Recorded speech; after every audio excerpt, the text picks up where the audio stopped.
going to be 60 to 90 minutes long. And the goal is to dive deep on the recruiting process, compensation plans, onboarding, recruiting leadership, and ideally give you guys a ton of value that you have not seen before, with the intention to help you towards the path of scaling up your commission-based sales team. So again, Sales Recruiting Masterclass, how to source, hire, and retain a top-performing commission-based sales team. Obviously, this is for business owners and sales leaders looking to scale up their sales organization. And very excited to get through this stuff with you guys today. There's going to be 4 topics that we're training on today, by the way. Again, those are efficiently recruiting the right people, dialing in your new hire onboarding process, creating your commission-based comp plan, and putting the right leader in place, okay? And I know we only have like 12 or 13 people on right now, but let's see if we can get some answers on this. So I'm going to drop a poll because I'm just curious what topic that you're most interested to hear about today. Recruiting process, onboarding process, compensation plans, or recruiting leadership. Why don't you check out that poll? I'm going to drop it right now and answer that. I want to see what you guys are most interested in. Maybe all the above, but go ahead and pick your top one. But yeah, that's what we're going to talk about. Efficiently recruiting the right people, dialing in your new hire onboarding process, creating your commission-based comp plan, and putting the right leader in place. Okay, compensation. We got one for recruiting process. Let's get everybody to do that. Okay, cool. So recruiting process, that's a big one. Awesome. Recruiting leadership is, that's the last one so far, but you guys are going to love that part of the training. That's killer and super important if you don't have a sales manager or sales leader in place. But thanks for participating if you did. Quick overview of my background, and we'll jump into the training. I've been doing this for almost a decade. In December will be 9 years, 2022. At Sales Recruiting University, that's our company. It's a 44-person sales recruiting service and coaching company. We actually recruit over 1,000 commission-based sales reps every single month and growing across all sorts of different industries and in organizations. So companies that are doing, that are startups, all the way up to companies that are Inc. 500 companies doing, multiple 9 figures for direct-to-consumer, B2B, long sales cycles, short sales cycles. And these are all commission or at least primarily commission-based opportunities. But our niche is building commission-based sales teams. And so that's what we're talking about today. If you don't know, we wrote a book called 6-Figure Sales Recruiter. You can get that for free at sixfiguresalesrecruiter.com and get some additional training and the PDF copy for free if you want that. But ultimately, we're experts in building commission-based sales teams and department systems designed for rep retention and sales production, right? So that's what we're talking about today. If you're on this, this training, your goal is to recruit people, to get them to stick, to sell, produce, and be with you long-term and be able to, predictably scale up your revenues. And so that's what we want to push you towards today. And I hope you get that value and start to understand what to do in that area. And lastly, when you implement what we're discussing today, you're going to be able to recruit like we do, or at least understand how to. You're going to have to act on it, but you'll know what we do in terms of our recruiting process to recruit over 1,000 commission-based sales reps every single month. You'll be able to improve your onboarding process. That's a huge thing, right? So it's not just about getting great at recruiting. It's about like everything that happens post signing the rep, right? Just even if it's the right person, right? You need to provide a good experience for them to actually stick and want to continue working with you. So we're going to talk about some high-level processes around onboarding. You'll be able to start putting together your compensation plan. If you don't have a comp plan together already, this will be super valuable to you. If you already have a compensation place, ready to rock and roll, and you're like, hey, I just need the commission-based reps, then at least you're going to get some training on areas of maybe some small tweaks or improvements that you can make based on your commission-based budget. You'll be able to understand how to place your leader. Very, very important. Companies kind of rise and fall based on their leadership, right? So when you have the right sales manager in place, regardless of what difficulties you're going through in your business, you can scale up your sales team, right? When there's attrition or, when a rep, is not producing as much, right? And you have a core leader to help you with the onboarding, the training, the management, the one-on-ones, the team leadership, the sales coaching, all that stuff. That puts your business in a completely new light, and it's an amazing place to be. So we're going to talk about how to place the perfect leader in your sales department, and then we'll do something fun towards the end. We're going to help you think through what your sales team growth plan is, and so we're going to just kind of walk through some math and some ideas around revenue goals, attrition rates, how many reps you should be onboarding, and kind of help you understand what it looks like to make a plan. So, hey, if I'm at 500K today and I want to get to 5 million, here's how many reps I need, and here's the timeline it's going to take to get there. And so that'll make more sense later, but we're going to help you put together your sales team growth plan. So let's get rocking. So the first topic, mastering the art of high volume sales recruiting so that you can quickly recruit the right reps. Okay, and I'm just checking out the chat box. So we got more people talking. Awesome. Yeah, if you don't know Brandon Johnson there, responding to you. He's my VP and partner. So any questions that you guys have, speak up and he'll hook it up. And we're excited for you to be here. So the first thing, mastering the art of high volume sales recruiting so that you can quickly recruit the right sales reps, right? That's what we're trying to do, is we're trying to quickly get the people that we need so we can scale up our organization. So this is a high-level overview of our sales recruiting process. By the way, this sales recruiting process is, is one of several recruiting processes, right? So it's what we do. It's what I've been working on for almost a decade. What I love about the process we're going to go through today is it cuts out like 2/3 and sometimes up to 75% of the time investment compared to the traditional recruiting process. Okay, and so we're talking about saving you a ton of time while at the same time being able to recruit 2 to 4x the amount of people, which is obviously a great thing. Now, with that said, this is not the only recruiting process that works, but this is the recruiting process that we use and that we've been working on for roughly a decade. That also produced, last month roughly 1,200 hires for well over 100 companies all over the country. And it's how we built our organization. Again, Sales Recruiting University is a 44-person company and growing every single month. Sales recruiting service and coaching company. And the things that we discussed today is part of the reason this company exists today. And so we hope you get a ton of value from it. But this is the recruiting process. You have advertisements, you have a screening and scheduling process. You're pushing all the best candidates into group interviews, and you're funneling candidates that are highly interested into final interviews, and you close up who you close. So let's dive into that a little bit more. So it's ad screening and scheduling group interviews and final interviews. The first thing is the sales recruiting advertisements. Now, the goal from our perspective, at least, when it comes to ads and to filling commission-based sales opportunities, the goal at the beginning is volume through the recruiting process, right? If I'm trying to hypothetically hire, let's say, 5 people over the next 30 days, and I only have, 20 candidates in my recruiting pipeline, most likely, unless those were referrals, which is probably not going to happen, most likely I'm not going to hit my goals. But if I have 300, 400, 500 in my pipeline, I'm going to hit my goals really easily. Okay, so the first thing from an advertisement perspective is, hey, I need to get volume coming through my process. And one of the important aspects of ads is you got to be a little bit creative, especially in an all commission type of environment. Okay, so for some context on the type of companies that we serve, we help right now fill commission based sales roles. A lot of the times these are roles where reps can't make money for 30, 60, 90 days, where it's 1099, it's all commission. Maybe reps are self-generating all their own leads, right? From a candidate's perspective at face value, it's not always the sexiest looking opportunity. So what you need to make up for that is volume through the recruiting process. And so our model eliminates a lot of the wasted time so you can handle that volume is what I'm saying.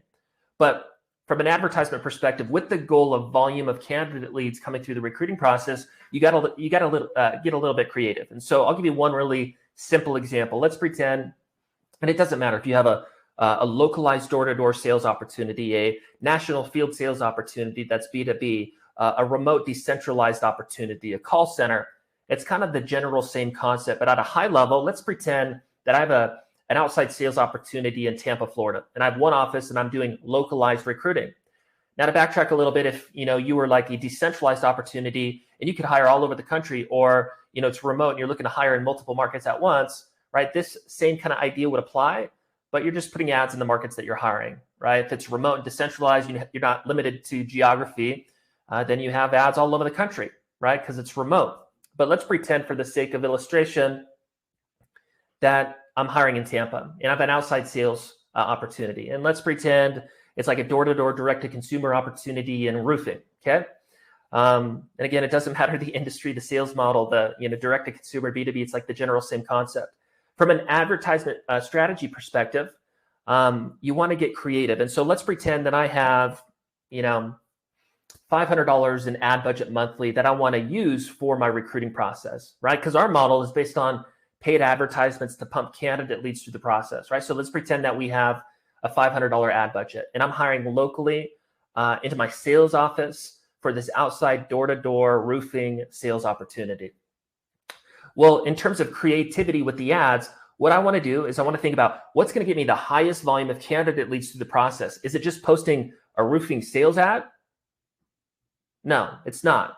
I need to get creative and think about what other kind of, general sales opportunities exist out there, or general titles that could potentially pump the right type of candidate lead through my recruiting process to convert them into a roofing sales rep. And so real quick, so we can move on, maybe that would look like a roofing sales associate ad, an independent sales representative ad, an outside sales representative ad, a field sales consultant ad, an entry-level sales representative ad, a direct sales ad, right? So those were 5 to 6 different titles. If I had a $500 budget, what I'm doing is maybe putting 80-ish bucks towards those, and there's my $500 that I'm using monthly. And what that is doing is it's getting more volume through my process. So from a candidate's perspective, they're not just going to go in that example, all the potential people that are a potential fit for you, they're not going online and typing in a roofing sales associate and they're going to find you. So we want to go broad. So we have high volumes of candidate leads coming through our process, and then we screen them through the process that we'll talk about today, and we persuade them into our opportunity, which we'll dive into a little bit more in depth later.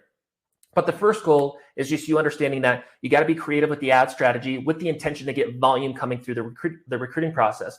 The next step is obviously screening and scheduling those candidate leads. Now, when I say screening, I'm talking about more in terms of the background. Okay, so as an example, if we just kind of piggyback off that roofing example, I'm not gonna if somebody applies to my outside sales representative ad and they were they had 6 cashier jobs in the last 6 months or something like that, right? And they're selling $20,000 roofs and going door to door, right? I'm not going to invite that person into the next part of the phase, right? So that's an extreme example. But when I talk about screening, there's a background screening. Okay, so we're screening out people that for sure are just not worth pitching. But we're not being too strict because we want to get the people that seem at face value worth pitching.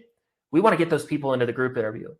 Okay, so the screening and scheduling piece, post advertisements and pre-group interview is a light screening on the background, and then a very simple outbound administrative process of emails and texts, a group interview scheduling link, and then a confirmation process leading after that group interview scheduling link, leading up to the actual live group interview, right? So what we've done with this process and why I love it and why it eliminates a lot of the time investment compared to the traditional recruiting process is because we don't need in-depth 10 to 15 minute phone interviews for everybody that seems like a potential fit. Let's pretend with that $500 budget, I had 300 applicants that came in over a 30-day period. Well, most likely, if I'm doing a light background screening, there's still going to be 100 to 150 candidates that came through the recruiting pipeline that seem at least worth pitching my opportunity. Now, if I'm a smaller business owner, and I realize some of you are, startup companies, maybe you have a few reps, maybe you have a large sales team, or you're a leader and you're here, right? But let's pretend I'm a small business owner. We help a lot of companies that do less than $1 million that are trying to get to that $1 million, $2 million, $5 million mark. Okay, let's pretend that I'm very limited on time, but I need to recruit, multiple people, and I need hundreds of candidate leads coming through my recruiting process. And I'm already working 40, 60, 80-hour work weeks. Do I really have the time over a 30-day period to do those 100 and 150 phone interviews? No, I don't, because I got other things that I need to do. Another thing too is maybe I can delegate that to somebody that's more of an entry-level employee, like an office manager or an admin. But the problem is they're not a salesperson, so they're going to blow opportunities in the screening process and make it to where I'm missing opportunities to meet these people that are actually a fit for one-on-ones. And so what we have is we have ads, high volumes of leads. It's a light screening and scheduling process just based on background, outbound administrative work. We're getting the person into the group interview, and that's kind of the time to shine. But the screening and scheduling piece, we're dropping the in-depth phone interview to try to pitch them and to get them to show up to the one-on-one. And we're just getting them to schedule right into the group interview. And then they show up, and this is where we're selling the dream. right? This is kind of your time to shine. This is where the bigger time investment into the recruiting process starts to happen, where I'm helping them understand, hey, this is what we're doing today. And by the way, this is typically a 20-minute presentation. Here, this is what we're doing today. This is why you're here. And you go into things like your culture, what's unique about your culture, your industry, why your industry is unique from a sales career perspective, your company story, where you started as a leader or an entrepreneur, why you started this business, what you guys have accomplished so far, what your plans for growth in the future are, your sales model, how reps make money, what current reps are, successfully doing. If you have any reps right now, the career path, what it really takes to succeed and ramp up into this commission-based sales position. Ultimately, in the group presentation, which is step 3 of the recruiting process, right? Ad screening and scheduling of group interviews. Step 3 is kind of also a screening process where you're bringing clarity to the candidate on exactly what the opportunity looks like. So by the end of it, they're either like, I'm interested or I'm not. And obviously, we want the former, right? We want to get them excited about it. So they're like, maybe I wasn't considering this exact opportunity yesterday, but man, after hearing about the culture, the industry, the company story, the plans for growth in the future, the income potential, the advancement opportunities into leadership, man, this is all really exciting. And I have to meet this guy or gal in a one-on-one. Okay. But the group interview, that third piece, that's selling the dream. And again, not everybody's going to be a perfect fit or be interested. What's really cool is we've eliminated the phone interviews, and also we've eliminated the no-shows into our one-on-one. Okay, so what's happening after the group interview is we're funneling people right into one-on-one interviews, right? So as an example, maybe I do groups on Tuesday and Thursday at 10 a.m., and then I do one-on-ones at 10:30, 11, 11:30, 12, and I pitch the dream. 50+% of the candidates want to stay on. We do Q&A, a couple more drop off, and I funnel the rest into one-on-ones right after, so my show-up rates are high, and I close up who I close.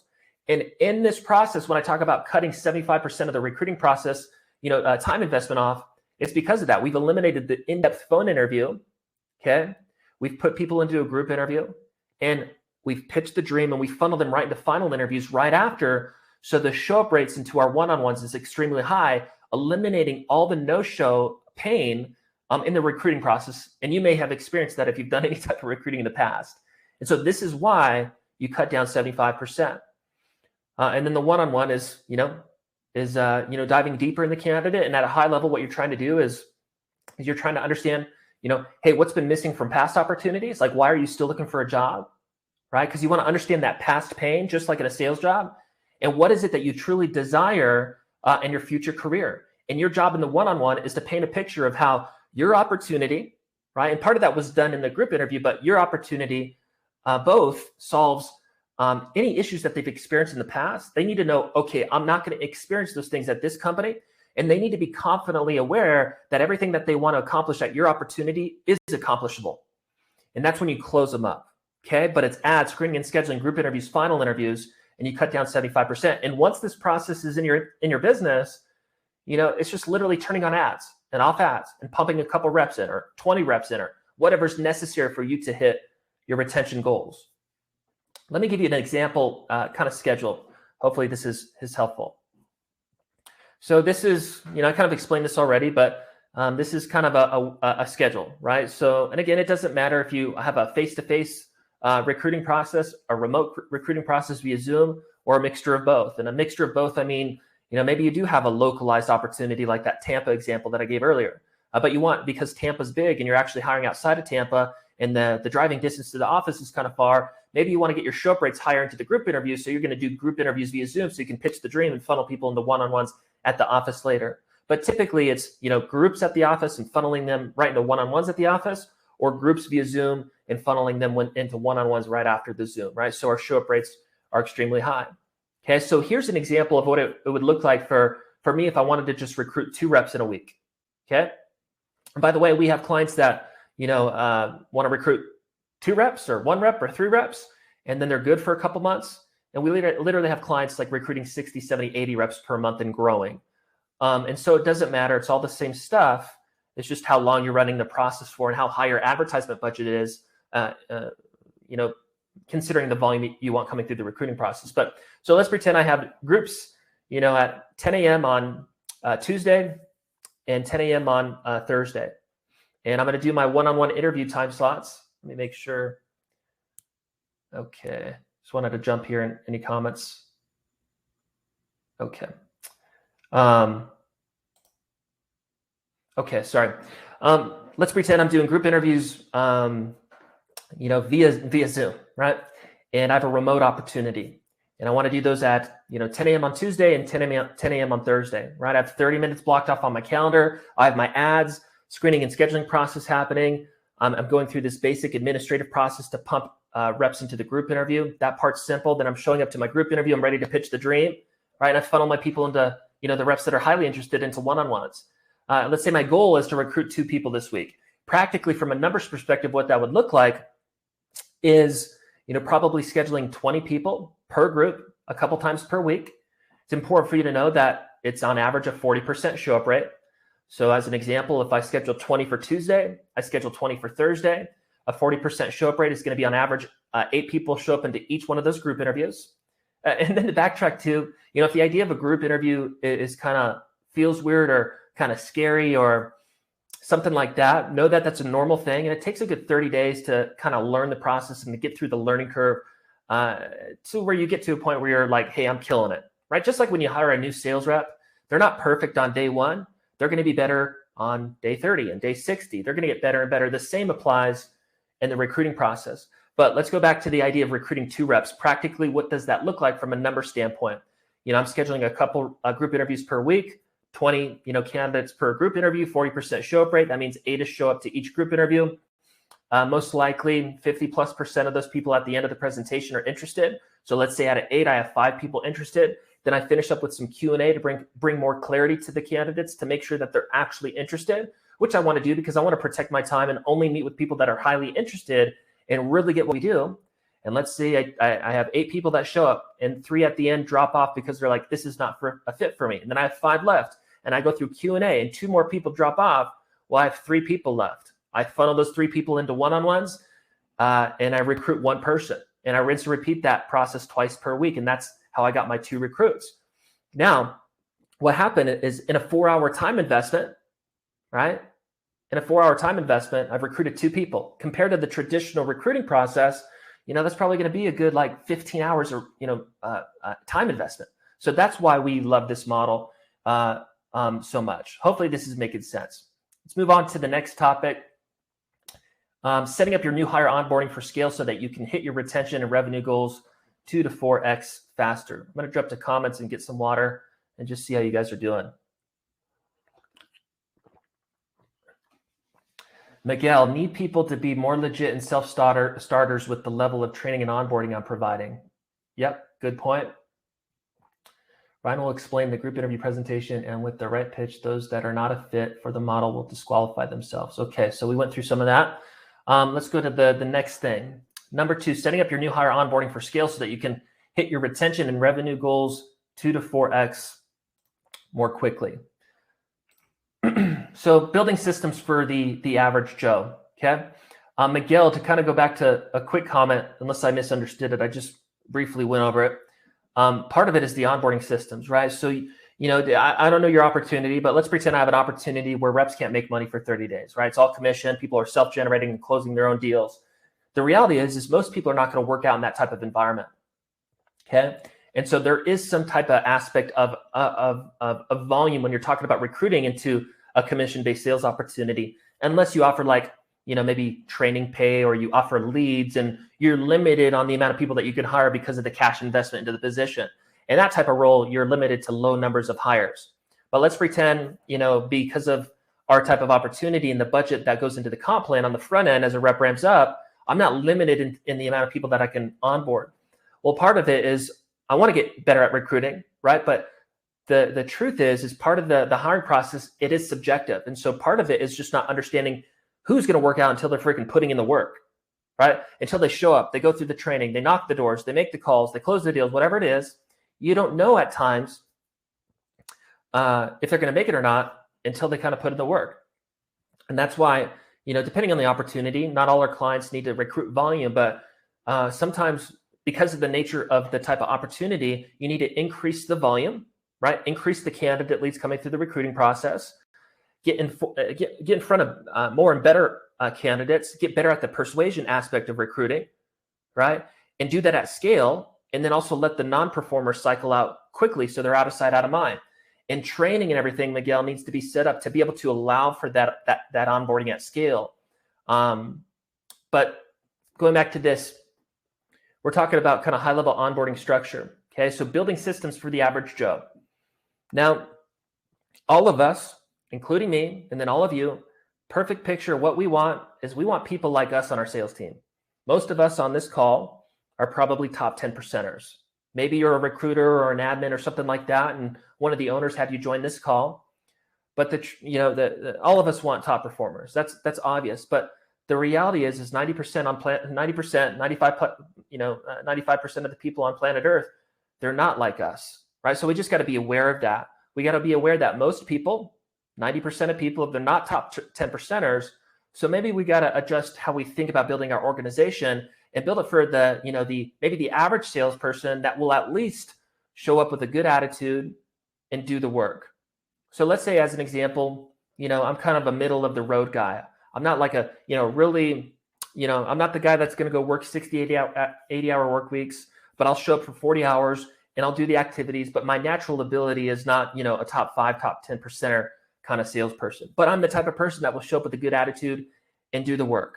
Your job, my job, is to take people like that and to provide an experience for them as they come on board to have the opportunity for success. So when they do show up with a good attitude, they do the work, our processes are set up so that once they do the work, it predictably turns into appointments or closes or sales or whatever the nature of your sales position is. But my general point is you want to be aware that most people are not like us.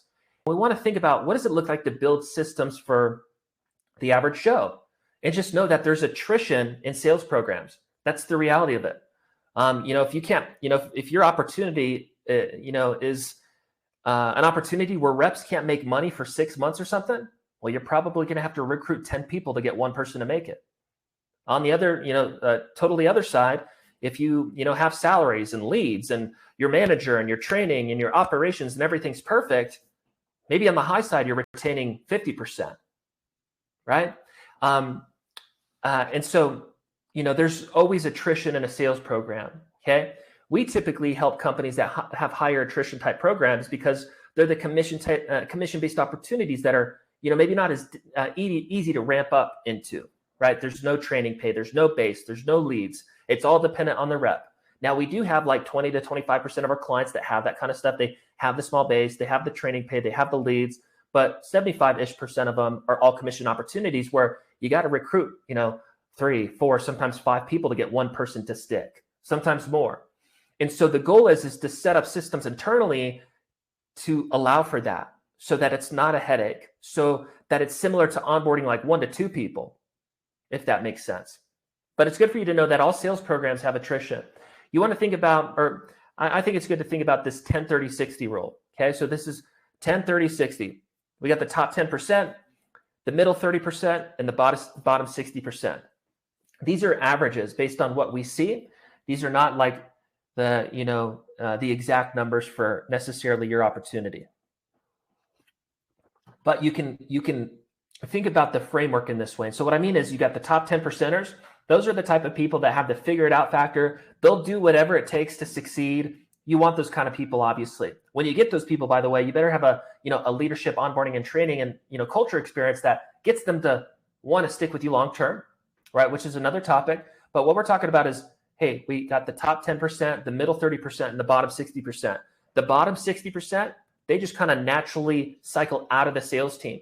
And if you set up expectations at the end of the hiring process correctly, you can do that cycling out quickly. So when the person doesn't show up for their first team meeting and you set expectations that, hey, this is what we expect, it's like out of sight, out of mind.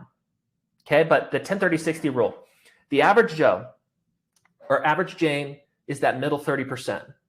Okay, we want to think about that average person, that wants the income opportunity that we have, that'll show up with a good attitude, that will follow our leadership, our instruction, and do the activities necessary success. And we better have systems that are designed for them to eliminate as much pain as possible, like sales operations pain, so that our processes predictably turn into success if they do the work. Okay, so the goal is to get systems dialed to allow for that average Joe that's not the top 5, top 10 percenter to have success. So it's good to kind of start thinking in terms of that way and thinking about, okay, so I'm not just looking for quote unquote the perfect person that just knows how to perfectly sell what we offer. No, I need to get good at recruiting and onboarding at scale, while setting up systems for the average person. So my systems are designed for the average person to have success, versus having my whole process dependent on only top 10 percenters that have that figured out factor. If that's my goal, then it's going to be really difficult for me to scale up my sales team, right? The top 10 percenters, they want to work with the top 10% of companies too. That's an important note, okay? You will get those people through this process because of the nature of the volume, but it's important to kind of note that. Now, the 10-30-60 rule, another reason that it's good for you to understand this is, let's say that over time you realize that your retention rates are 30%, okay? 30%. So every 10 people that you sign up, 3 people stick. Well, if you realize that your minimum goals right now are to add 3 sales reps, okay, to your organization, it's good for you to understand that, hey, I need to recruit 10 as quickly as I can to get to the 3 number as quickly as I can. And it's good for you to have that proper expectation, because if you do not have that expectation, you're going to get burnt out as a business owner and a sales leader. As an example, let's say I'm a busy solo business owner and I want to scale up my sales team. I have this really amazing product. I'm a good salesperson, right? I'm ready to take that step up in my business and start building a sales department so we can scale up revenues. And I start to go through the recruiting process, and I onboard one person and I stick with them for 30 days. They just kind of, they're not showing up, they're sucking, and right. And I go through that whole process and they don't work out and I've wasted a lot of time. Well, that's really painful. Okay. And let's say I'm trying to get 3 reps and then I go through that process 3 times and those 3 reps do not work out. Well, my assumptions as the leader in most situations that we see are, hey, I either don't know what I'm doing, or there's no good people out there. There's nobody that wants to put in the work, whatever the excuse is. Okay. And then I get burnt out and I go, I'm just going to freaking sell and be a small business forever, because obviously this recruiting thing doesn't work out. Nobody wants to do what we do, which is totally false. You just got to get better at recruiting.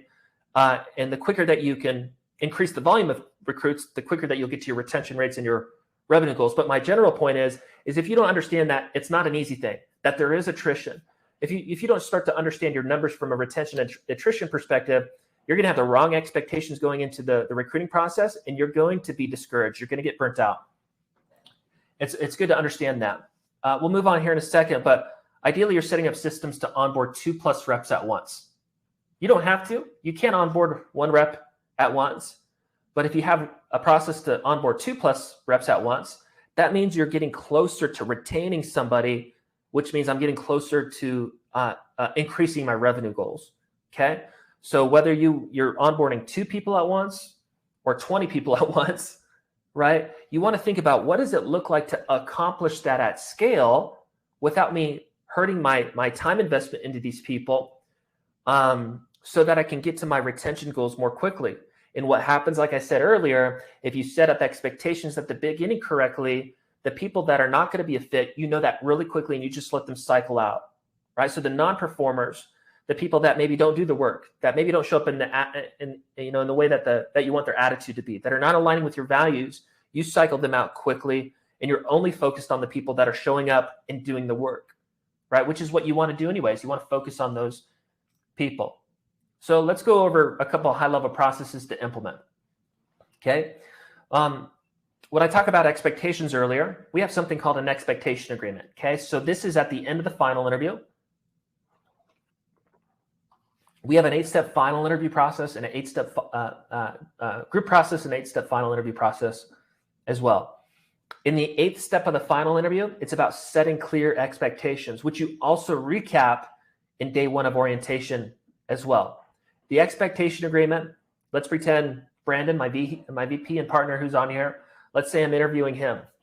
He's gone through the group interview, he's gone through the final interview, and he's ready to rock and roll. And I know that. And we're about to have him start on Monday or in 2 Mondays or whenever the next onboarding class is. Well, what I want to do is I want to set clear expectations with this expectation agreement. Now, for an online type of opportunity, if you're a remote company, maybe this is in an online environment. Maybe it's implemented into your agreements that reps are signing for W-2 or 1099. If you're in an office environment, maybe it's a 1-page doc. Those are typically the process processes for the expectation agreement, but let's pretend Brandon is ready to rock and roll. And I know I'm going to get him into Monday onboarding. It's okay, Brandon, so excited for you to start on Monday. I know you're going to freaking crush it here and more. One thing I want to do before we get rolling is I want to set really clear expectations. There's some things that we've communicated both in the group presentation and in your one-on-one meeting today. And I have those listed in a document. And I just want you to read over those. And pretty much what you're saying is, hey, Ryan, you can hold me accountable to these bare minimum responsibilities.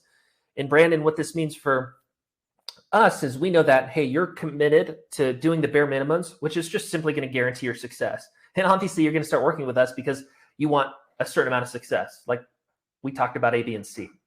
Okay, so I have these things that are like things like doing ABC calls per day, or showing up to the meetings on time, or having a good attitude, or following the sales scripts and processes, or following the success blueprint to get up into quota, which we'll talk about here in a second too. Right. So what we're doing at the end of the final interview is we're doing this expectation agreement. We're setting really clear expectations on what we expect for them to be a part of the sales culture. And they're saying, yes, you can hold me accountable to these things. And it starts off the management process much better.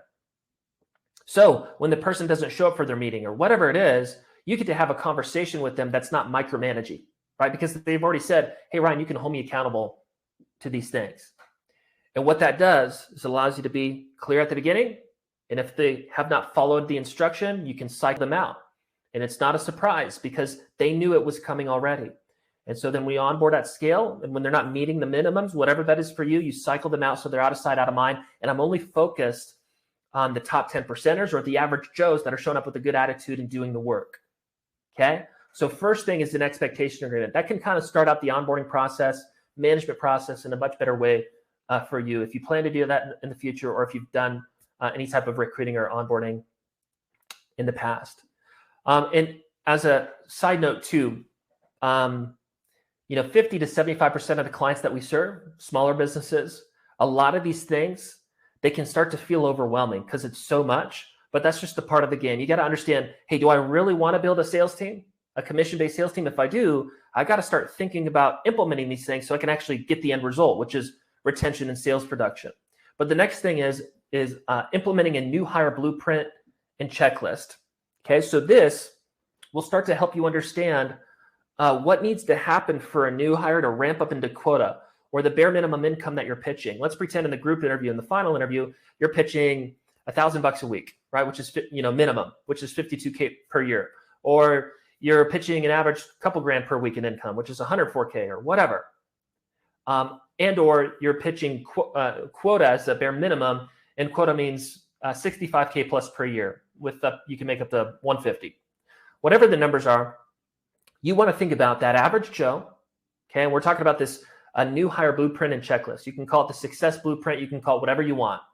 But what we want to do is we want to think about, okay, if I hire that average Joe and they show up with a good attitude and they do the work and they plug into the system that I'm leading them through for our opportunity, what does it look like for them to ramp up into the position and to get to that place where they want to get to, which is that minimum $1,000 per week income or $2,000 per week income or 12K per month income, whatever. What does it look like conservatively from a timeline standpoint for them to ramp up into that opportunity? Okay, let's say, and by the way, it could be really short, it could be a couple weeks. Maybe it's an entry-level appointment setting position, or maybe you have a really long B2B sales cycle and it takes up to 6 months hypothetically, to ramp up, right? So the nature of your sales opportunity and your sales cycle, those will influence how long the ramp up is. But you want to think about, what does it look like for the average Joe to ramp up into this position? For the sake of illustration, let's pretend that for us, it's 60 days, okay? Or 30 days, right? 30 days in 4 weeks. And I know, hey, by the end of 4 weeks, hypothetically, reps should be on track to do A, B, and C, and they're making at least $1,000 plus per week. But the answer for me in this example, let's say it's 30 days or 4 weeks. And I'm starting to think through this blueprint. What I want to do is I want to think about, okay, for the average Joe, it takes them 4 weeks or 30 days to ramp up. And from there, they're humming at quota plus. I want to go, what does it look like, from day 1 to the end of their 4th week or day 30? I want to reverse engineer what that looks like. Okay, they got to show up to training. They got to do A, B, and C. They got to produce their first 5 appointments in week 1. they're probably not closing any deals. In week 2, they got to produce their first 10 appointments, which means they're going to have 4 probably sit down, proposals. They are not closing still. And then by week 3, they're doing, right? So you want to reverse engineer whatever it looks like for you, for them to get to that point, to the ramp up phase, whether you call it quota or the bare minimum income or whatever. And you reverse engineer all the activities. And this starts to give you clarity, and also really important clarity for the new hire, so they know exactly what they need to do daily to ramp up. It gives you clarity to start thinking through exactly what you need to lead people through so that they get to that ramp up phase in the timeline that you've communicated. Okay. And so the new hire blueprint / checklist, or whatever you want to call it, is just a roadmap to success within the organization. It's a high level roadmap of the sales activities and what those sales activities lead into from a production perspective, and how that production perspective, or how that production turns into some type of income. In the example that I just gave, before, it's, hey, yeah, making money for maybe 30 days, but at the end of 30 days, we know that objectively, if you follow our process, it's going to result into you starting to make $1,000+ per week in week 5, and you're just, scaling from there. Okay, so I'm getting clarity on what it looks like from an activity perspective to ramp up into the role. And what this also allows me to do is it gives me an understanding of, okay, based on what they need to accomplish in those first 30 days or whatever your timeline is, what initial training needs to be done. Okay, that's typically in the first few days if it's more entry level, or the first 1 to 2 weeks if it's a little bit more senior level. But this starts to help me understand how I need to map out the initial training around our products and services, our customer profiles, our sales processes, all that kind of stuff, so I can get them to the point where they can actually get to the end of the blueprint if they're showing up and doing the work, right? So we set expectations, we create our blueprint, we provide clarity for the candidate on what they need to do from an activity perspective, and then we fill the beginning of their onboarding phase with high level training, so they have the information and the skill sets necessary to see success when they're doing the actual activities. And in terms of the blueprint or the checklist, it's kind of like one thing. What the leader's doing is, with the rep, they're checking off everything. Day 1, Monday, you got to do this, and this, and accomplish A, B, and C from an activity perspective. There's the 7 things. We need to check these things off to ensure you're on track with the success blueprint. So by the end of 30 days, you've actually got to the $1,000 per week or whatever it is. And so this blueprint provides a lot of clarity, helps you to start understanding what you need to do at the initial training phases, and then you just checklist all that stuff. And if the leader, whether you're the CEO or the VP or the sales manager or whatever it is, your job is to provide the training, but also to support them and lead them through that checklist. So by the time they get through the end of the 30 days or whatever the timeline is, they're making the money and happy with you, happy with the company, and then it's smooth sailing from there. Okay. And although there's a lot of detail in the onboarding and sales training process, I'm hoping that this will start to give you some solid ideas on what you need to do to improve the new hire experience and honestly make your life much easier. And what this is starting to do too is we're putting the rep, into a better vehicle, right? There's that example of, the NASCAR driver, and he's the best driver in the world, right? But if you put him in a crappy car and he's, doing the Indy 500 or whatever the car races are called, he's not going to win, even though he's a freaking top 1% champion. It's because of the vehicle. And so when we talk about the management, the onboarding, the training processes, this is the good vehicle that when you get the average or ideally top driver, they can actually see success and win. That's what we're talking about. The next thing is dialing in your commission-based compensation plan so that it's attractive from a candidate's perspective. Let me get some water. See if we have any comments. We can help you. Okay. All right, Brando's doing his thing. Thanks, Brando. So dialing in your commission-based compensation plan so that it's attractive from a candidate's perspective. So let's go through some compensation ideas. Okay, some foundational things to understand first. Your opportunity isn't as sexy as you may think. Okay. Now that may sound kind of funny or stupid to you, but I want you to be more aware of this than anything. Okay, so let's say, first off, if you just look at the US alone, technically, what is there, 25 to 30 million companies? Most of those companies are doing less than $1 million in revenue. Okay, so that's the norm. Okay, most of them are small businesses. Most of them don't, have branding. There's not a lot going on yet, right? And so they're at that smaller initial phase.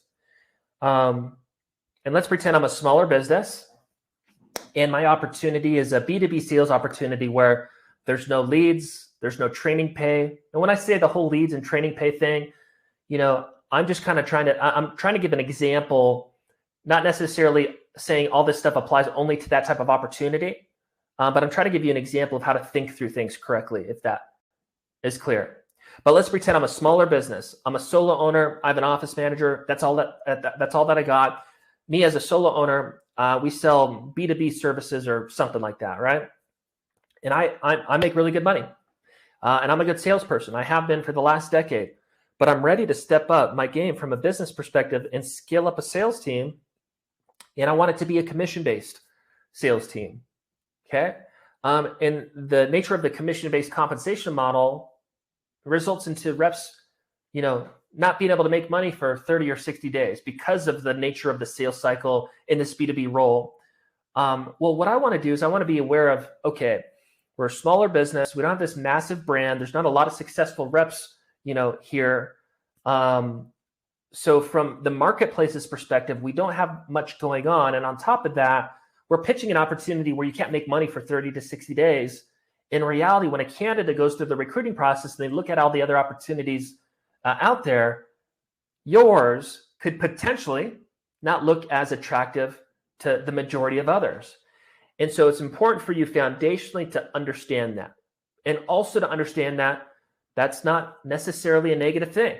Every business that's crushing it, that has the reps, that has the brand, that's making the money, right?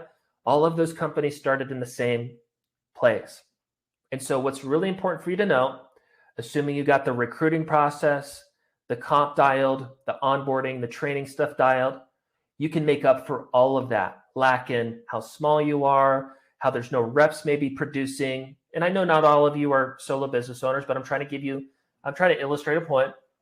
But you can make up for those maybe things that are lacking from a candidate's perspective with pumping more volume through your recruiting process, because the more volume that I have, the more likely I am to persuade people into our opportunity. You can also make up for maybe the lack as a small business owner by getting great at the persuasion aspect of recruiting. The truth is 95% of the businesses and your competitors specifically, they suck at recruiting.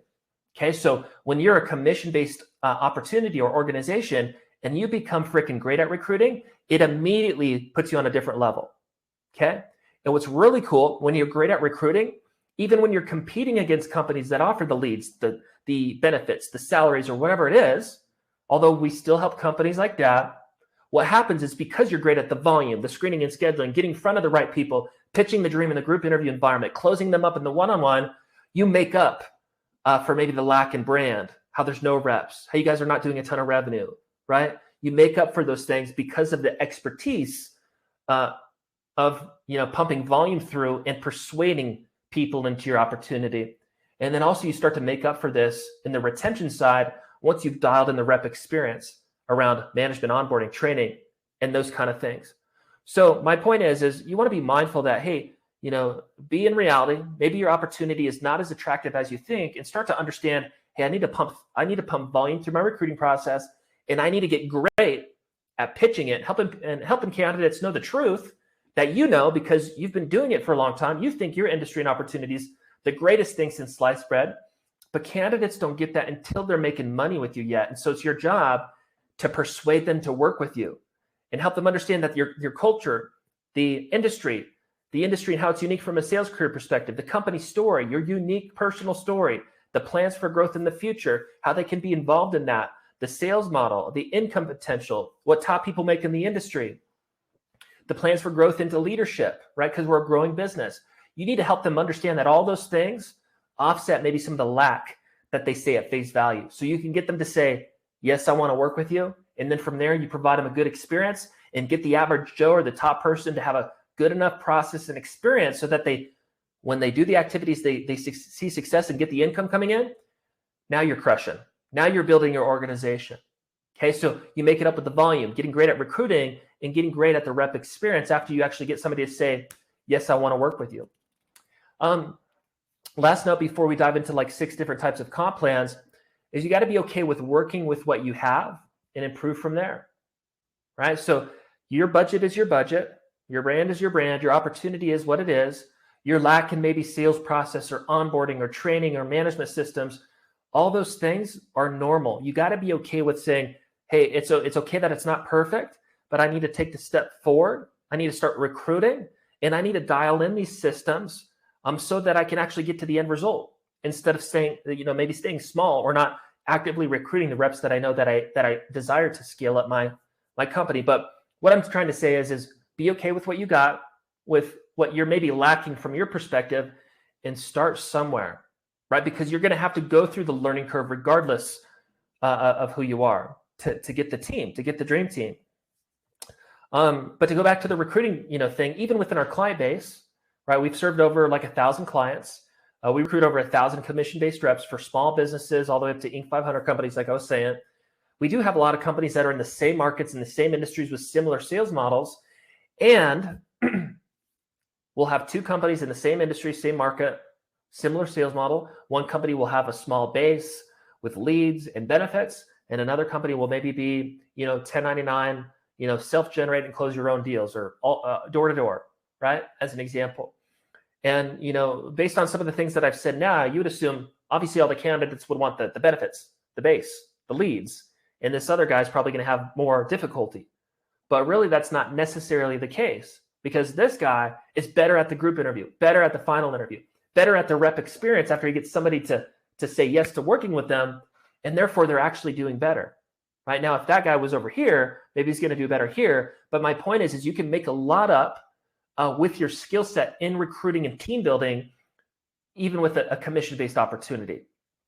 Hopefully that is clear. But here's 6 different types of commission-based compensation plans. I'll get some water.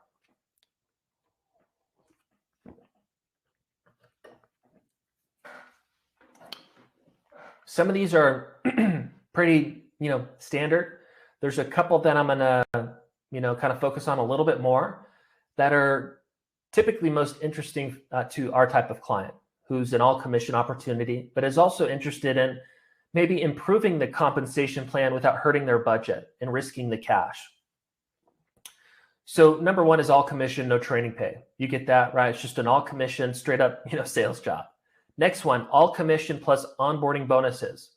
All commission plus onboarding bonuses. And so what this is bonusing the rep based on what they're doing at the beginning phases of the job. So to go back to that example when I was talking about the blueprint new hire checklist thing, I gave you a random example of it taking 30 days to ramp up into that position and reverse engineering those numbers so we can understand Monday through Friday or whatever the days are necessary to work, what those activities look like leading up to that success of $1,000 per week.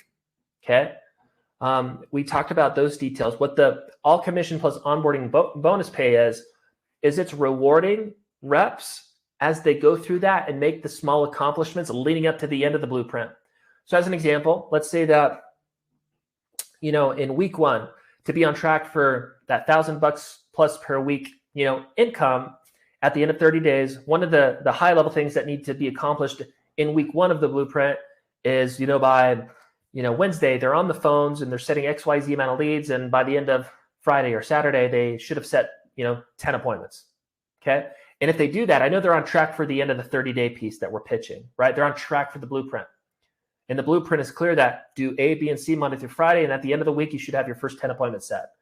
What the all commission plus onboarding bonus pay is rewarding the rep as they accomplish those things pre-revenue, so they can start to collect income a little bit more quickly. Now, there is a little bit of a risk here from a cash investment standpoint, but what it does for the hire, what it does for your recruiting process, it allows the candidate to say, hey, I can see making money more quickly, which is good. That helps you in the persuasion aspect of recruiting. And also, by the way, 50% of all our clients, they're that first one. They're all commission, no training pay. So that's more of the norm. But as you go down this list, at the top, it's least financially risky for the client. From the candidate's perspective, the most riskiest. as you go down this list, it gets more comfortable or more secure for the candidate and more of a cash risk for the company. But what the all commission plus onboarding bonuses pay is it's rewarding them as they're trying to scale up into that blueprint. And maybe I want to do that as a business owner because I'm okay with rewarding them if they set their first 10 appointments or whatever the metric is in week 1, because I know naturally, because the amount of appointments, we're actually going to maybe get 1 sale out of it. And I want to reward this person for doing the activities, and I'm okay investing into them, even though their first closes may not be for, until like week 4 or something like that, right? Hopefully this is clear. I'm just talking about a random example.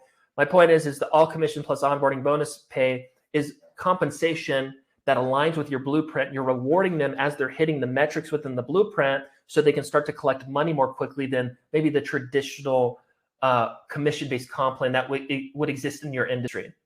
Okay, not required, but it's an idea. It's a really popular one for the clients that we help that come in all commission and are trying to close the gap on the income for the candidate.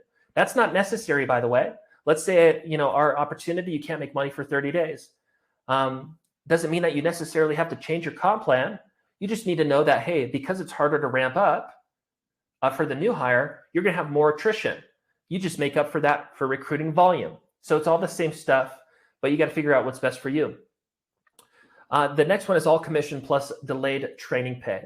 Okay. So to give you an example, this is what we do for our closer position at SRU. In short, a rep has to produce their first 2 sales in month 1, 4+ sales in month 2, and 6+ sales in month 3 to be on track for our 12-week blueprint. And what we do is we reward them for hitting those high-level sales marks. At the end of 30 days, if they close 2 sales, we give them a $2K bonus. At the end of month 2, if they close those 4+ sales, we give them a $2K bonus. At the end of month 3, which is at the end of their 90-day or 12-week blueprint, if they close their 6+ sales, they get a $2K bonus. And we've paid them an additional $6K in the first 90 days as they're ramping up another income. And by the end of 90 days, they're making $8K plus and rolling from there. Okay. Now that is a cash investment, but for us, I'm okay with that because I see sales coming in. I know they're on track for success based on the bare minimums that we expect, which were those 2, 4, 6 numbers that I mentioned earlier. And therefore, I'm okay with investing that money into them. Now, is it necessary to do that? No, I don't have to. Would I probably have a little bit more attrition? Most likely. But for us personally, we like that, and that's what we do. Very similar to the onboarding bonuses pay, but it's just delayed and it's easier to track. To backtrack, the onboarding bonuses pay, if you're bonusing them through the blueprint, you got to make sure that you're tracking that stuff and not screwing that up. You never want to screw up a new rep's pay. The last few are all commission plus draw against commission, right? If you don't know what that is, that's just, hey, you have a maybe a long-term draw or a short-term draw for 2, 4 weeks, 8 weeks, whatever. And let's say it's $300 a week or $500 a week or $750 a week, whatever.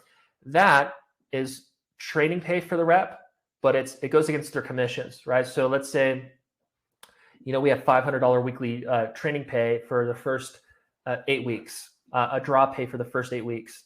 And in week 1, they, compared to the compensation plan to ideally illustrate the math, they technically make $500 in commissions.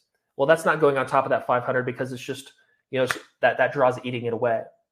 Now, if they made $1,000 in commissions and I'm paying them a $500 draw, they're not making $1,500 that week. They're making $1,000, right? So the draw is just, it absorbs future commissions, but it's a risk.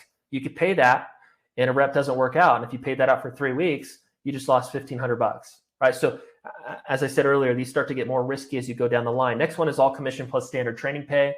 That's, whatever your weekly or biweekly or 30-day pay is on top of commissions for whatever time period. Maybe I want to do training pay for 2 weeks or 90 days or whatever it is. That training pay is on top of the general commission plan. Pretty simple. And then the last one is a small base plus primarily commission pay. Maybe I pay a 20 or 30 or 40K salary or something like that, but the role is primarily commission-based when you look at what they should be making annually. Okay, so at the top, least riskiest to the candidate, most riskiest to the candidate, least riskiest to the company. And as we go down the bottom of this list, those things reverse.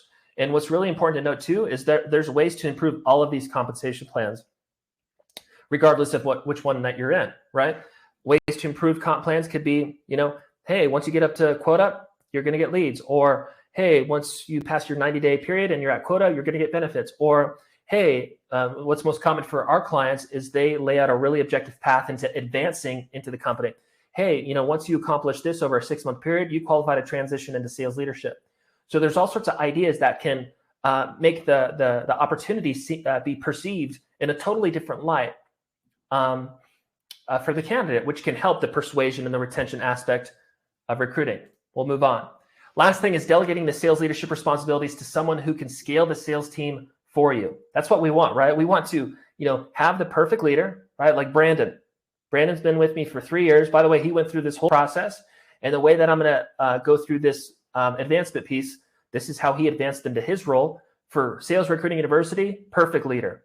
If I could for sure make all leaders like him in the future, I would do that, okay? And my general point is I want to make it clear that the process works. But this is about delegating the sales leadership responsibilities to someone who can scale the sales team for you. Some notes before we walk through the steps. Hiring outside sales leadership, it's risky, okay? 80% of the time, it doesn't work, at least from our perspective. And it can be very expensive, both from a cash investment perspective and a time investment perspective, right? If you waste 3 to 6 months of your time as an owner, you're losing money, especially if you have this leader that didn't work out when you could have been building the team the right way. And maybe that leader is managing over reps and they're, screwing up opportunities to retain those reps. But my point is 80% of the time from our experience, when companies hire outside sales leadership to come into the company, it doesn't work out. The majority of companies that hire outside sales leadership to come in, they have to, put some cash investment into that to recruit the person, and it still doesn't work out 80% of the time. And they're losing time, they're losing money. When companies, sales organizations, and this is all, every type of sales organization, when a sales company actually gets lucky and recruits a good leader, and that they're in that 20% that actually worked out, another thing that's still risky is they may not be a great fit for the organization. Let's say I have a really good, a comp plan to recruit an outside sales leader, and I have the capability to get that relationship and to persuade them into our opportunity, and the opportunity is sexy enough for them to say yes, right? Even if they fulfill the responsibilities, what if they really misalign with my values? Or what if I hate working with them, right? But they're fulfilling the needs of the sales department, but me as the owner or the VP or the president, whatever, I really do not like working with this person. Man, that is a negative that's not a good thing, right? But the general point is hiring outside sales leadership, more times than not, it doesn't work out. So we have a process that we're going to talk through, which kind of puts you in a place to get the perfect leader for sure. You don't want to wake up in 6 months and have hired the wrong leader, and you've wasted 3 to 6 months of building your business, and you got to drop this person that just wasted you a ton of time and money. So you guys should take the for sure route so that you can delegate interviewing, hiring, onboarding, team meetings, one-on-ones, management, sales coaching. All that is required to build a good sales department. You guys want to take this process to ensure 100% you can delegate that responsibility and continue to step back and focus on your A to Z business as a whole and not be trapped up in the sales department forever. And I get too that some of this context maybe doesn't apply to the medium or large size business, but this process is still applicable to you because you most likely, if you're a larger or medium sized business, will continue to grow and will need additional leaders. But here's the process for advancing reps into sales management. Okay, it's a 4-step process to transition them. The first one is they're 100% bought in to your opportunity, to your mission, to your values. They have a great attitude, and they're also a top sales performer. I do not want to advance somebody into sales leadership that sucks at selling what we sell, because if they cannot properly coach and lead other people to sell better, right? If you're my manager and I'm making $80K per year and I'm capped there because of my skill set, and the comp plan allows me to make 150 to 200, and you cannot lead me and coach me to make, crack the 6-figure mark and more, then you're not very useful to me. Okay. And so the first step in this process is hiring people, but letting it play out for a good 3 to 6 months. Okay. And what I mean by that is you want to see how they show up. Are they flaky? Do they have a good attitude? Are they committing to are they doing their commitments? Do they love what we do? Do they love the product and service that we sell? Do they align with our values? Are they really excited about our company vision? And are they actively selling at a super high level that makes me say, hey, this person knows how to sell what we sell, and I am potentially interested in them teaching others in the future? What you want is for a new hire to execute at those things for like 3 and sometimes up to 6+ months. Now, the timeline is dependent on your preference, but the shorter that you make the transition into, step 2, the higher likely it is to have issues. And what I mean by that is I could come work for you, and you may have seen this in the past. I can come work for you and work harder than anybody you've ever seen at your organization for 60 days, right? And you go, I'm definitely going to start transitioning this person. But then at the end of 60 days, I get burnt out, and all of a sudden my work ethic is radically different. Those things can happen if you do this too quickly. So it is preference-based, and it also is based on how much pain you're in as maybe an owner or a VP, and what I mean by pain is how much you direly need leadership, right? The more pain that there is, typically the shorter that you make this process, but the longer that you kind of delay the first step, the more for sure the right person is getting into the leadership role. Just like when you have like a boyfriend or a girlfriend, right? If you've ever had this experience, you don't really know who they are until like after the 6+ month mark. It's kind of the same thing in first step. Man, if we can make this first step go 6+ months, and me as the owner or whatever my title is, I can play that leadership role. That is just protecting me long-term. If I put the wrong person in place and start to delegate too quickly, my whole sales team can blow up. And so my point is at least 3, if you can, up to 6+ months. I would say most of our clients are kind of doing it on the 3 side because they're just trying to grow and they need the leader. So it's not that it doesn't work out. It's just the safer route if you wait longer. But the first step is they love the mission, the vision, the values. They can sell at a high level, all those things that I mentioned earlier. And you see that consistent for 3 to 6+ months. Once you see that, that is a good sign that this person could potentially be a leader at your business. Step 2 is giving them one responsibility. This responsibility comes without the financial benefit and the title. Okay, the reason that not giving the financial benefit and not giving the title out in step 2 is because you want to see if they actually want it.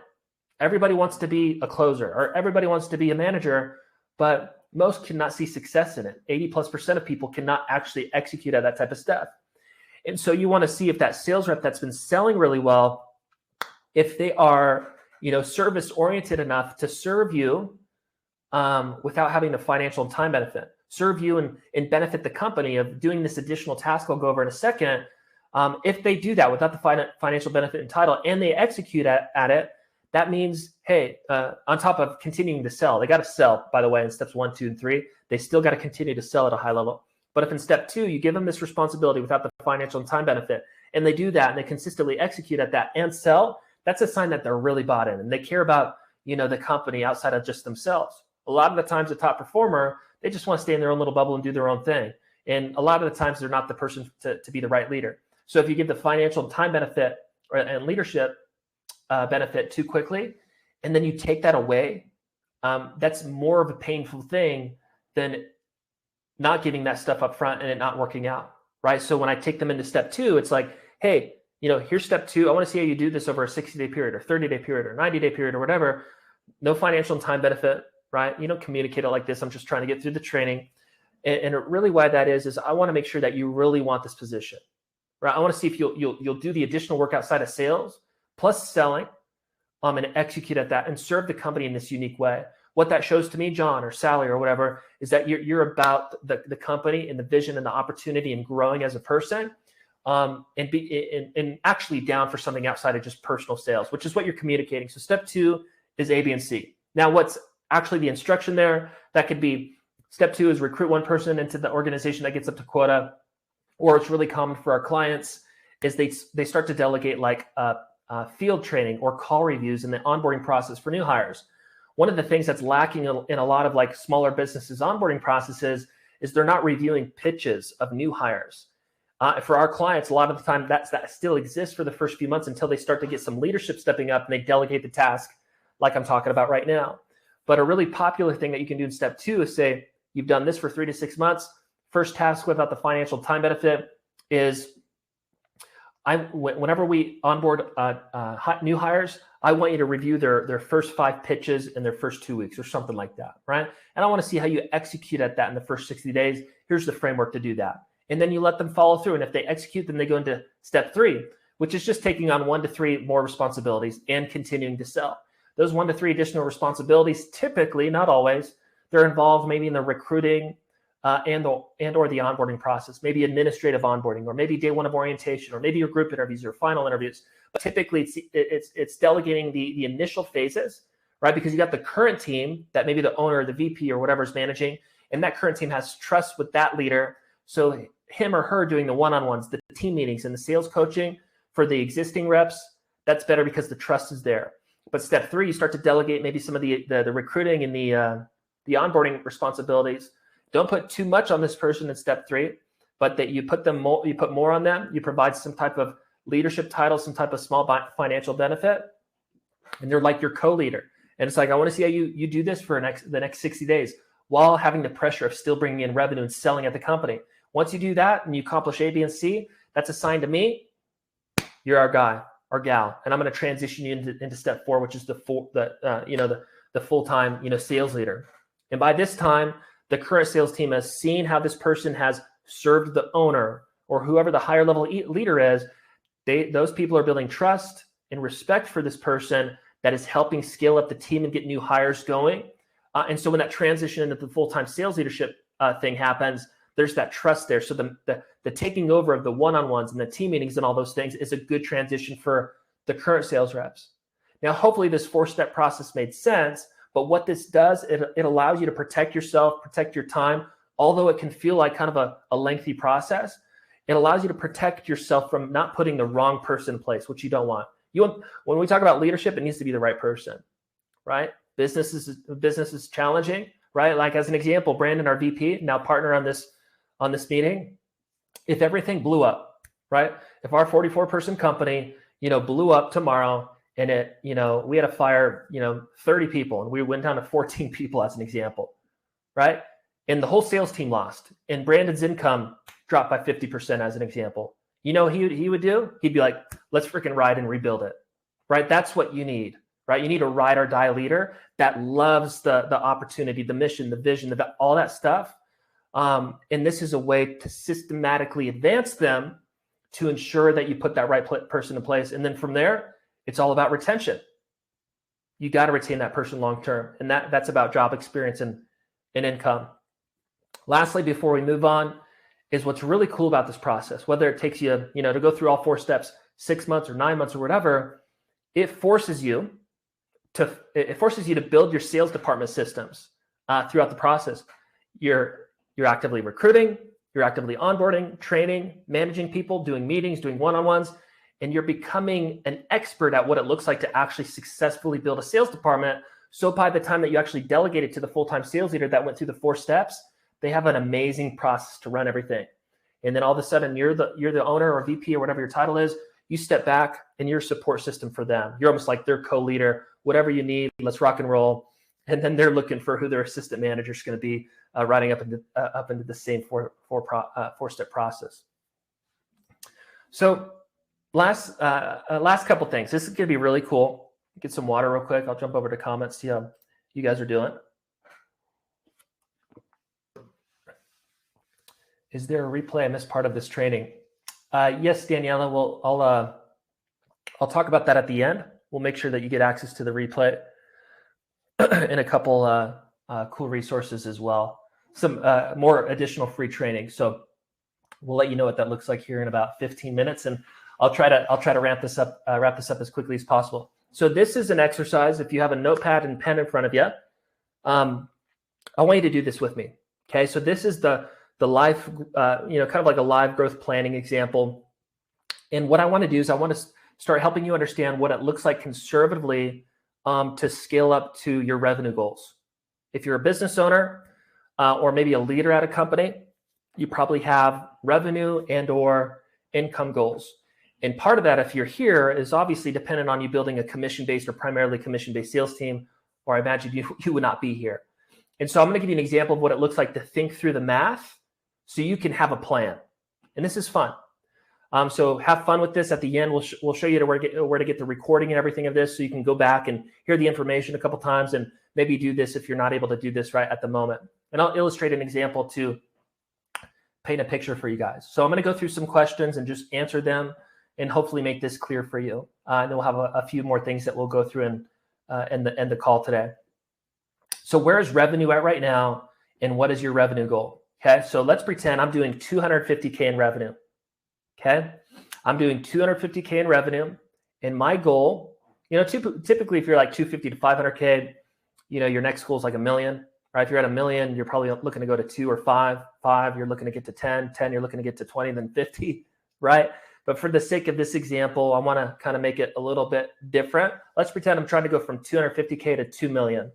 Okay, and let's also pretend that, or let me ask, I'll go through the questions. Where's revenue at right now, and what is the revenue goal? So in this example, let's say it's 250K, and I want to get to 2 million. What is the gap that we need to make up? Okay, what is the gap that we need to make up? 250K to 2 million, the gap is 1.75 million. What is your expected new hire attrition rate? So for most of you, you're not going to know this. What I mean by attrition is how many people fall off after you hire them. So if you were to hire 3 people, on average, how many people are falling off? Is it 1, 2? If you were to hire 5 people, or 4 people on average falling off, right? So what is your expected new hire attrition rate? This may seem kind of scary to you, but we help a lot of companies, and a lot of those companies are smaller businesses.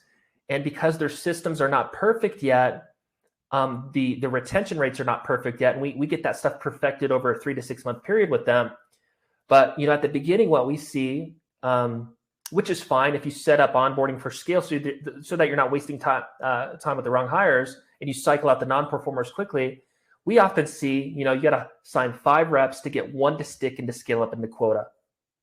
Okay, now that number may seem high if you haven't had any experience in recruiting, but that's the nature of the game, especially in an all-commission opportunity, right? If I'm recruiting into something where you can't make money for 2 weeks, 30 days, 60 days, or you got to knock doors and set your own leads and close your own leads, or it's an all-commission appointment setting position, or it's a B2B field sales role where I got to go business to business and set my own leads, and it takes me 6 months to ramp up. There is attrition in those type of programs. So the averages that we see across the board is, on an average 20%. So I sign 5 reps to get 1 to stick. Those are kind of numbers that we have clients depend on. And then we get that up over to, to 30, 40% and work to increase that over time with proper sales department systems. But we got, what is the expected new hire attrition rate? Let's pretend it's, I have to hire 5 to get 1. Okay. What is your sales rep minimum or quota? Let's pretend that in this example where I'm trying to go to 250K to 2 million, our sales annual quota, and yours may be, 500K or $1 million or something like that. Let's pretend that it is, 250K, right? 250K in revenue. That's kind of the bare minimum expectation that you have. Well, based on me doing 250K in revenue and wanting to get to 2 million and that $1.75 million gap, with reps doing 250K minimum in revenue, how many reps do I need to fill the gap? The number 7, right? 7 times 250 is that 1.75. Okay. So I know that I need 7 reps. Now, if I have a 20% retention rate, which means I need to recruit 5 to keep 1, and I'm trying to create this plan and have the right expectation going into it, how many reps do I actually need to recruit to retain my 7? Okay, I need 7 doing 250K minimum, although the numbers will probably be higher or better because you'll have 1 to 2 reps that are just champions doing 500 or 1 million or whatever. We're trying to get to that 7 mark. It's 250K in revenue minimum each. There's the $1.75 million gap. I have a 20% retention rate or whatever your numbers are. Again, I'm just illustrating the map. That's that means I need to recruit 35 people. 35 people to get 7 to stick. Now, for some of you, you may kind of hear this idea and you're like, whoa, that sounds scary. But you got to remember that if you have the onboarding and expectation process set up correctly, you sign a few, you cycle out people quickly. That's the name of the game. And you can take as long as you want to fulfill this plan, but I'm giving you an example of how to think through the math. So let's pretend that I got my 35 number. Okay. Second to last question, how many reps can you onboard monthly? For the sake of illustration, let's pretend that I can onboard 3 reps monthly, and I'm going to do one onboarding class every 30 days of 3 people. If I know that I can onboard 3 people a month and I need to recruit 35 reps, how long is it actually going to take for me to scale up this additional this additional team of 7 people? Well, 3 reps a month times 12 months, that's 36, right? Just around 35. I know based on the math, I need to recruit 3 people per month for a year straight to get to my 7 retained reps doing the bare minimum quota, which is going to get me from my 250K to 2 million. And that's your sales team growth plan. Hopefully this is making sense. And it's fun to think through. If you didn't get that, you can watch the recording later and kind of think through the math again. So we'll wrap up here in a second. Let's see here. Let's see here. Okay, I just dropped something. So that growth planning call. If you want to connect with our team, what we want to do is we want to help you think through that growth planning call and ultimately help you execute on it. Because it's not just about knowing the plan or understanding the recruiting process or understanding what to do from a management, onboarding, training, perspective, how to adjust your compensation plan. It's not knowing the information. It's actually the implementation of the information and scaling up the team. And so I just dropped a link. It says Sales Team Growth Planning Call. If you want to connect with our sales team, you can do that. Ultimately, what we want to help you do, if it's of interest to you, is just help you execute on whatever your growth plan is. So on that call, we will help you map out whatever your math is and let you know from a timeline and an investment perspective exactly what it's going to look like to scale up your sales team and to hit those next revenue goals that you're looking to hit. And we're going to do that by helping you dial in your compensation plan, right? Your comp plan, helping you create that expectation agreement specifically for your opportunity, that success blueprint so you know what it looks like for your 2-week or 30-day or 60 or 90-day ramp-up period, what those activities look like. So when you plug reps into it, they know exactly what to do to see success. But we want to help you create those things. We want to help you perfect your sales training processes so at the beginning of that onboarding blueprint, the rep is getting the training that they need to actually stick and work with you long-term. We want to help you systematize your management structure. So when reps are plugging in, they're having a good leadership experience, which is necessary for them to retain. Ensuring you have a good culture that's designed for rep retention, and ultimately implementing our recruiting process to make the recruiting part quick and easy. So what I'm communicating here is if you want to have us plug our recruiting process into your opportunity or your sales department, and if you want help on things like developing your commission-based comp plan, setting expectations with reps, the blueprint, the onboarding processes, your sales training processes, getting your culture designed for rep retention and aligning your management structure to facilitate all this, what you can do is schedule a call, connect on our team, and we'll go through that sales team growth planning math with you, which will be super, super cool. If you're not familiar with us, Sales Recruiting University, again, we're a 44-person company and growing every single month. We have 168 reviews and growing, both written and video reviews.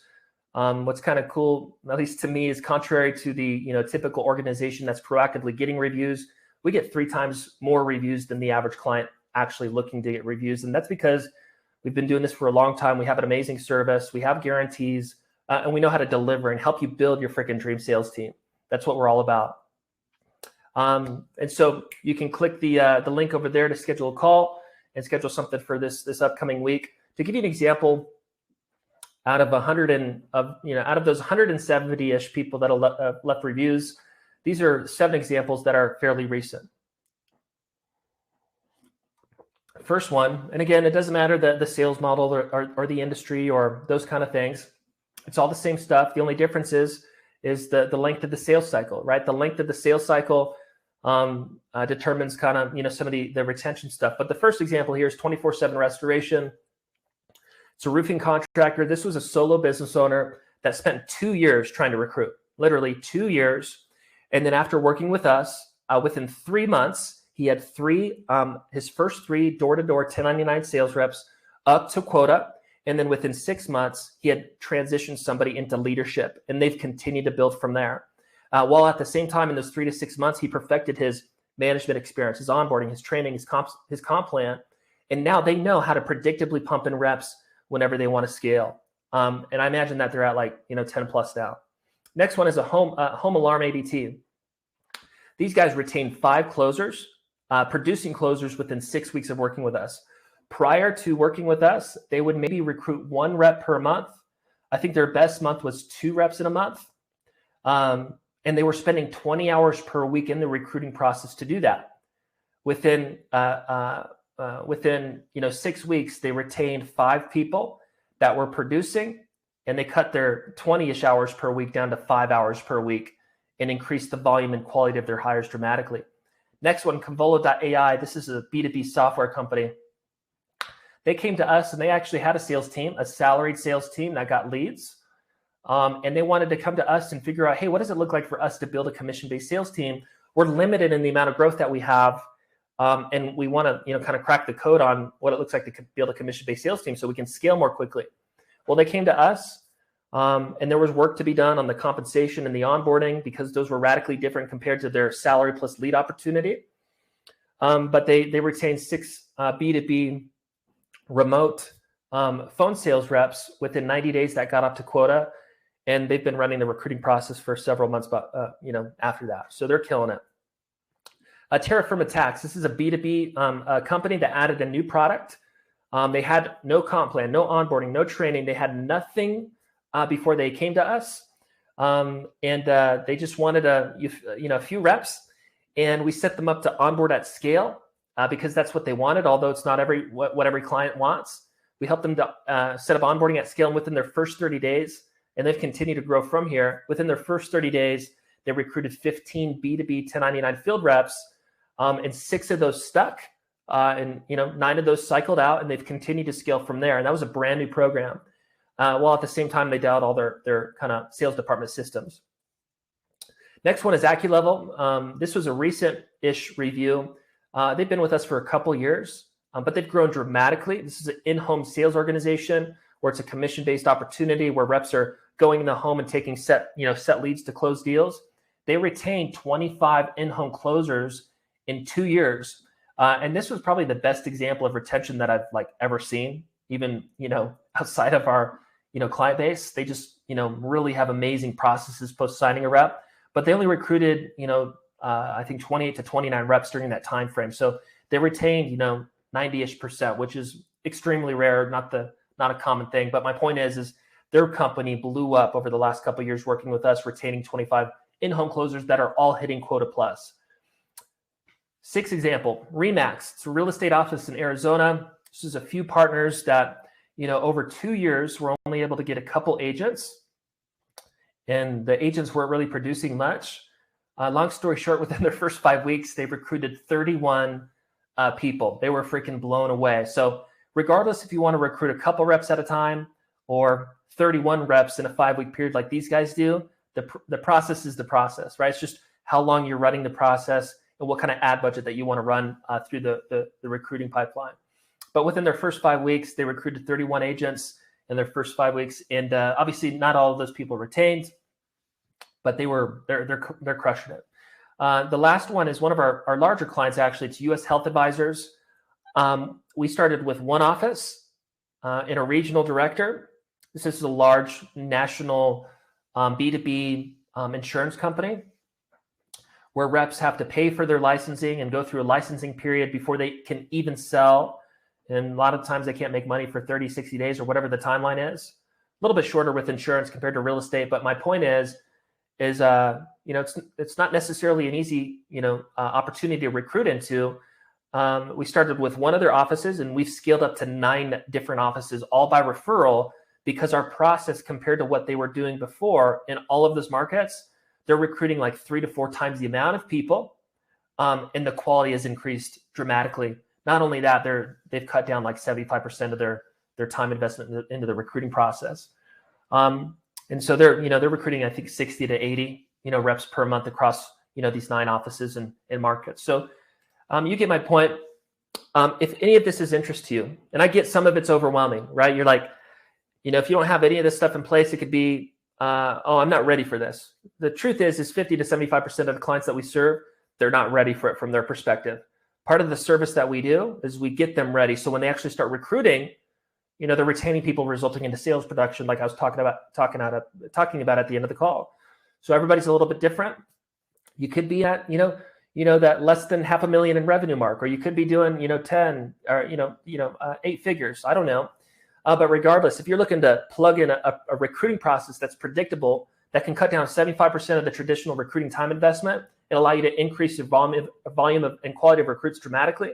And if you need help around things like your compensation plan, your onboarding, your sales training, your sales management systems, your culture, so that you actually retain people, provide a good rep experience, resulting into you being able to predictably grow up your sales team, then I want you to schedule a call. You can click that link, connect with our sales team, and we'll go through that growth planning math with you and kind of just show you how we can help you. Regardless, if you're not interested in doing that, that's totally cool. I hope at a bare minimum, you got a lot of value today. Just to be clear too, who this is not for. This is not for lazy business owners and leaders, right? If you hire sales rep A and sales rep B, and sales rep B verbally says that they're going to do the work and then they don't do the work, and sales rep A says, I'm going to do the work and then they do the work, what kind of person do you want to work with? You want to work with sales rep A that's going to spend time with you and then actually do the work to see success, right? Sales rep B, which is the majority of people, you don't want to work with that person because they're a waste of time and they're not going to get the value of working with you. The same thing exists with us. We cannot work with business owners and leaders and entrepreneurs that are not really serious about building their sales department. So you got to be committed to building your dream team. You have to have a commitment to building your sales department. You must be willing to take action, execute, and be coachable, right? We're going to lead you through the process of scaling up your sales team. And we'll talk about more details than that in your sales team growth planning call. You must be willing to invest into your success. Right? This will be a financial investment. We'll talk about that at the beginning of the call with you. It's taken me almost a decade to develop these strategies, and I want to work with committed people, period. I know that if we're not working with committed people, we're not going to deliver. That's not what we're about. We want to deliver for you. Who is this for? It's for business owners or sales leaders looking to scale up a commission-based sales team. It's probably obvious by now. I get that. This is for solo owners no longer looking to be just a glorified sales rep, but finally be in a position where they can get the perfect leader in place and put the sales department systems in place to predictably scale up your sales team. That's what we're talking about. Your dream business is dependent on cash.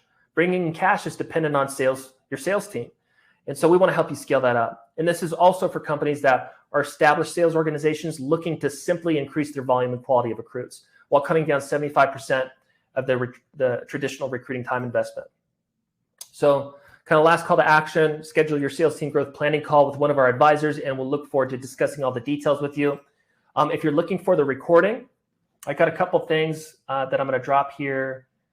Let's see here.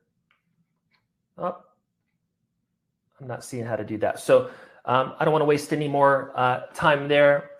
If you go to Sales Recruiting University, the YouTube channel, or Sales Recruiting University, the podcast, we're on the Spotify podcast, the Apple podcast, and Google podcast. On one of those podcasts or the YouTube, you can do both. You're going to get the recording of this training plus a ton of additional training. So you can go there, get the recording. We'll have it up there for you. Really grateful for your time today. Hopefully you got a bunch of value. And if you want to research us as well, you can go to salesrecruitinguniversity.com. It's been a pleasure hanging out with you guys. I'm going to check the chat here. And awesome. I think we're good to go. So you guys have a great rest of your Saturday. And best of luck in building your dream team. Bye.